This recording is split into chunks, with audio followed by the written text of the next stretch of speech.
হযরত মুসা আলাইহিসসালাম মহান আল্লাহর সঙ্গে সরাসরি কথা বলেছিলেন মিশরের জাবালে মুসা বা সিনাই পর্বতে। কিন্তু আজ দেশটির সরকার সেই পবিত্র পর্বতেই বিতর্কিত কাজ শুরু করেছে। সেখানে রিসোর্ট নির্মাণের উদ্যোগ নিয়েছে মিশরের বর্তমান সরকার। এর ফলে ক্ষোভ ছড়িয়ে পড়েছে পুরো বিশ্বজুড়ে।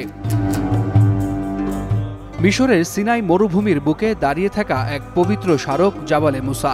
মুসলিম, খ্রিস্টান ও ইহুদি সবাই যার প্রতি রাখে গভীর শ্রদ্ধা। বিশ্বাস করা হয় এখানেই হযরত মুসা আলাইহিসসালাম আল্লাহর কালাম তাওরাত লাভ করেছিলেন। যুগে যুগে ধর্মপ্রাণ মানুষ ভক্তি নিয়েই এই পাহাড়ে পদযাত্রা করেছে।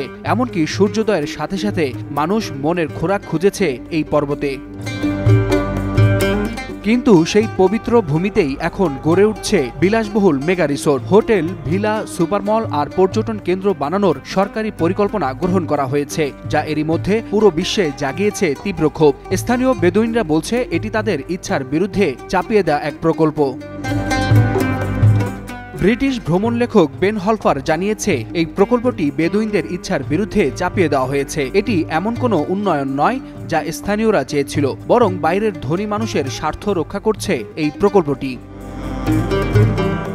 জাবালে মুসা বা সিনাই পর্বত ইউনেস্কোর বিশ্ব ঐতিহ্যবাহী স্থান হিসেবে তালিকাভুক্ত। এখানেই রয়েছে ষষ্ঠ শতাব্দীর খ্রিস্টান মঠ সেন্ট ক্যাথেরিনস। গ্রিক অর্থোডক্স সম্প্রদায় জানিয়েছে এই স্থান শুধু তাদের নয়, ইসলাম ধর্মের সাথেও সম্পর্কিত। গির্জার ভিতরে রয়েছে ফাতেমি আমলে নির্মিত একটি ছোট্ট মসজিদ, যা আজও মুসলিম খ্রিস্টান ঐক্যের প্রতীক।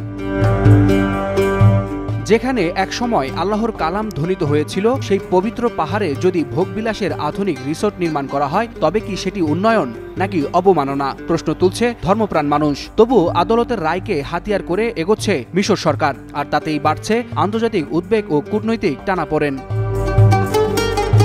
ওয়ালিউল হাসানাত, যুগান্তর নিউজ।